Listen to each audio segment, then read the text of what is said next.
Shalom saudara yang dikasihi Tuhan Yesus Kristus. Selamat pagi, salam sejahtera untuk kita semuanya.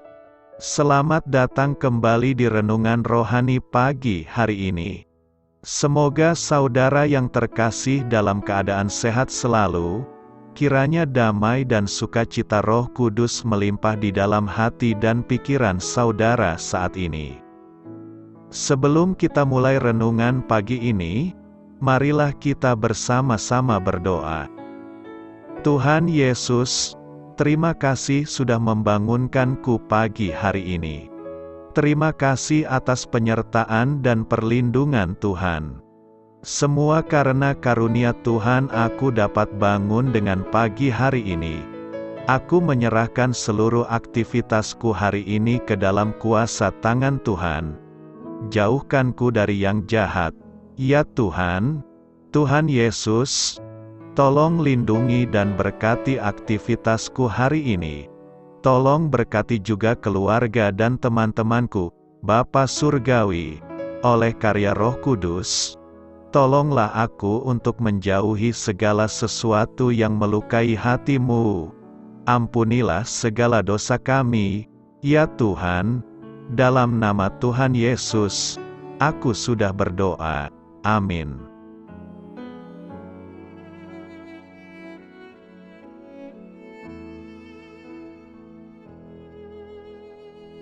Sahabat Suara Sion, pembacaan ayat emas Alkitab renungan kita hari ini. Nats pilihan kita adalah, engkau tak bercela di dalam tingkah lakumu, sampai terdapat kecurangan padamu. Tertulis dalam kitab Yehezkiel 28 ayat 15, bacaan kita terambil dari kitab Yesaya 14 ayat 12 sampai dengan ayat 15. Wah, engkau sudah jatuh dari langit, hai bintang timur, putra fajar, engkau sudah dipecahkan dan jatuh ke bumi. Hai yang mengalahkan bangsa-bangsa, engkau yang tadinya berkata dalam hatimu, aku hendak naik ke langit, aku hendak mendirikan tahtaku mengatasi bintang-bintang Allah, dan aku hendak duduk di atas bukit pertemuan, jauh di sebelah utara. Aku hendak naik mengatasi ketinggian awan-awan, hendak menyamai yang maha tinggi. Sebaliknya, ke dalam dunia orang mati engkau diturunkan, ke tempat yang paling dalam di liang kubur. Terambil dari kitab Yesaya 14 ayat 12 sampai dengan ayat 15. Inti dari ayat emas renungan kita adalah, roh yang ada di dalam kamu lebih besar daripada roh yang ada di dalam dunia, tertulis di dalam 1 Yohanes 4 ayat 4. Mari kita mulai renungan kita. Judul renungan kita hari ini adalah Si Janggut Hitam, disusun oleh saudara rohani. Kisah inspiratif. Ketika masih muda, pada akhir dekade 1600-an, Edward Teach memutuskan untuk bergabung menjadi kru sebuah kapal Inggris yang berlayar menuju Karibia. Lama setelah menjadi pelaut, ia kemudian memimpin penangkapan sebuah kapal dagang dan mengubahnya menjadi kapal perang bersenjata 40 buah. Teach kemudian dikenal sebagai si Janggut Hitam, bajak laut yang paling ditakuti di dunia. Si Janggut Hitam mengalami banyak keberhasilan selama ia menjadi bajak laut. Akan tetapi, karirnya kemudian berakhir begitu saja pada saat ia bertemu dengan rombongan angkatan laut kerajaan Inggris. Dalam sebuah peperangan yang seru, ia dan teman-teman bajak lautnya terbunuh dan peristiwa tersebut mengakhiri pergerakan terorisme mereka. Dahulu di surga, seorang malaikat jatuh dalam pemberontakan rohani. Lucifer adalah kerub yang berdiri dalam kemuliaan Allah. Yehezkiel 28 ayat 11-15. Namun, Kecintaannya kepada diri sendiri telah menggantikan cintanya kepada Sang Pencipta. Karena ingin menyamai Sang Maha Tinggi, Ia memimpin pemberontakan dan akhirnya dicampakkan dari surga.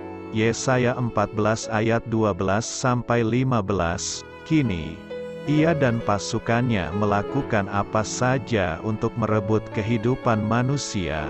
Lukas 8 ayat 12. 2 Korintus 4 ayat 4. Walaupun demikian, kita tidak perlu takut. Setan memang musuh yang berbahaya, tetapi Yesus telah menjatuhkan hukuman baginya saat Dia bangkit dari maut, dan Yesus telah memberi semua yang kita butuhkan untuk bertahan dari serangan iblis. Efesus 6 ayat 10 sampai dengan ayat 18. Amin. Marilah kita renungkan di dalam hati kita.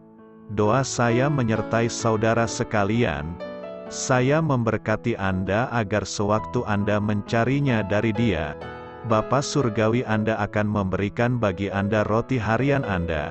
Dalam nama Yesus Kristus, Tuhan yang berkuasa atas alam semesta dan menuntun kita kepada iman yang menyelamatkan, Tuhan Yesus menyertai senantiasa. Tuhan memberkati. Amin.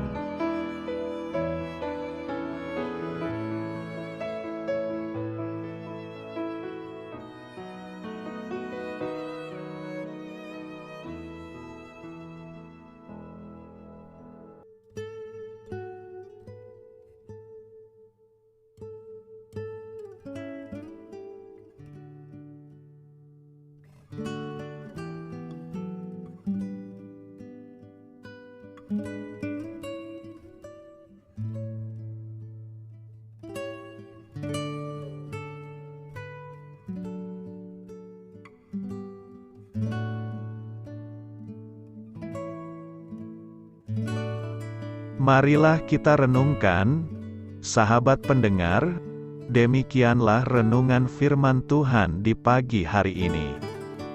Semoga menjadi berkat di dalam hidup kita, dan sebelum kita memulai segala aktivitas kita pagi hari ini, marilah kita berdoa. Selamat pagi Bapa, malam hari telah berganti pagi, kehidupan baru telah Engkau berikan kembali bagi kami. Bapa Surgawi, tolonglah aku menyadari kebutuhan orang lain, supaya aku dapat membagikan apa yang telah Engkau berikan kepadaku. Pada saat aku membutuhkan, berilah aku keyakinan bahwa Engkau akan mencukupkanku, melalui orang-orang yang mengasihi-Mu. Bukan karena kami pantas atau layak, namun karena kasih karunia-Mu, kami boleh ada, sebagaimana kami ada di pagi hari ini. Terima kasih Tuhan, atas kesempatan baru yang telah Tuhan berikan kepada kami, untuk bisa memperbaiki diri agar kami bisa lebih layak di hadapan-Mu. Hari ini kami serahkan semua perkara dan kesulitan yang akan kami lalui ke dalam tangan-Mu. Biarkanlah kami bisa memuliakan-Mu dalam segala aktivitas yang akan kami lakukan. Amin. Biarlah firman Tuhan menjadi pengingat untuk kita semua, bahwa tuntunan dari Roh Kudus akan selalu memberi jalan keluar bagi setiap permasalahan hidup kita, dan memberi kedamaian di hati kita. Sampai jumpa di renungan pagi rohani Suara Sion berikutnya. Kiranya Tuhan selalu memberkati saudara semua hari ini. Amin. Shalom.